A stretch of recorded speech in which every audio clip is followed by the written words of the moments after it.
Ils font partie des grandes victimes de cette crise israélo-palestinienne, les enfants israéliens.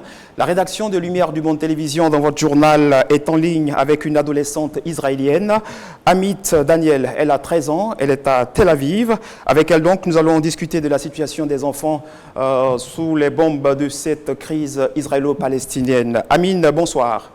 Bonsoir. Comment allez-vous? Bien. Ok. Alors, pourrais-tu partager avec nous, surtout avec nos téléspectateurs, le témoignage de ce que tu as vécu pendant l'attaque du Hamas? Oui, bien sûr. Samedi matin, je me suis réveillée à 10 heures, plus tard que l'heure habituelle à laquelle les Israéliens se réveillent. J'ai alors consulté MSN et j'ai constaté un message de mon professeur demandant si tout le monde va bien. Et j'ai commencé à paniquer car j'ai réalisé que quelque chose de vraiment mauvais était en train de se passer. En ce moment, j'ai ouvert Snapchat et Instagram et j'ai vu que quelque chose de mauvais se passait car j'ai vu des posts des gens disant qu'Israël était attaqué, ce qui a rendu tout le monde nerveux.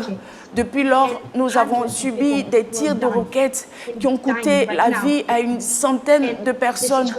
Et la situation allait tout en se dégradant. Elle allait de pire en pire.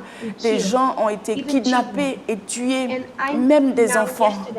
Et maintenant, depuis hier, dans le quartier, nous avons mis des produits de première nécessité dans des boîtes pour les soldats et les enfants qui ont été éloignés de leur domicile à cause de cette situation. Alors, Amit, quel est ton moral et celui de ta famille 6 jours après ces attaques? Le moral n'est vraiment pas bon. Il est très bas. Mais nous essayons de rester positifs en aidant les personnes dans le besoin et tout le monde s'inscrit dans cette veine. Ok. Alors, les écoles sont fermées, les enfants de ton âge sont confinés à la maison avec leurs parents. Comment se décrit ta journée? We wake up, we go on a Zoom meeting, and then we have some tests to do, text, message. On se réveille, on se connecte à Zoom, aux réseaux sociaux pour avoir des informations sur la situation. C'est impossible de faire autrement, impossible. Avec tout ce que tu as vécu, est-ce que tu auras le moral, est-ce que tu reprendras tranquillement le chemin de l'école après cette guerre? I really hope so, because now we're staying in a safe one, in our home shield. And right now, as we speak, we have rockets flying above us.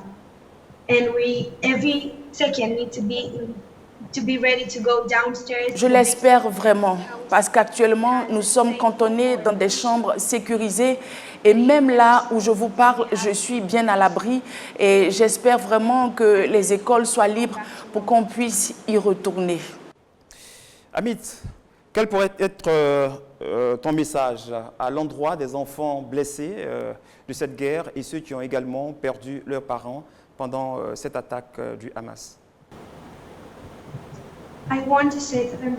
Je veux leur dire qu'ils sont forts, alors qu'ils restent forts, car tout le peuple israélien est avec eux, nous sommes avec eux, c'est eux les vrais héros dans cette histoire.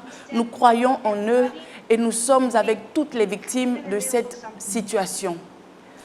Merci, Amit, de t'être prêté à nos différentes questions. Je rappelle que Amit intervenait depuis Tel Aviv en Israël pour parler de la situation des enfants en guerre en ce moment en Israël face à l'attaque, suite à l'attaque du Hamas contre l'État d'Israël le samedi 6 octobre dernier. Merci, Amit, et surtout que Dieu te garde. Merci beaucoup.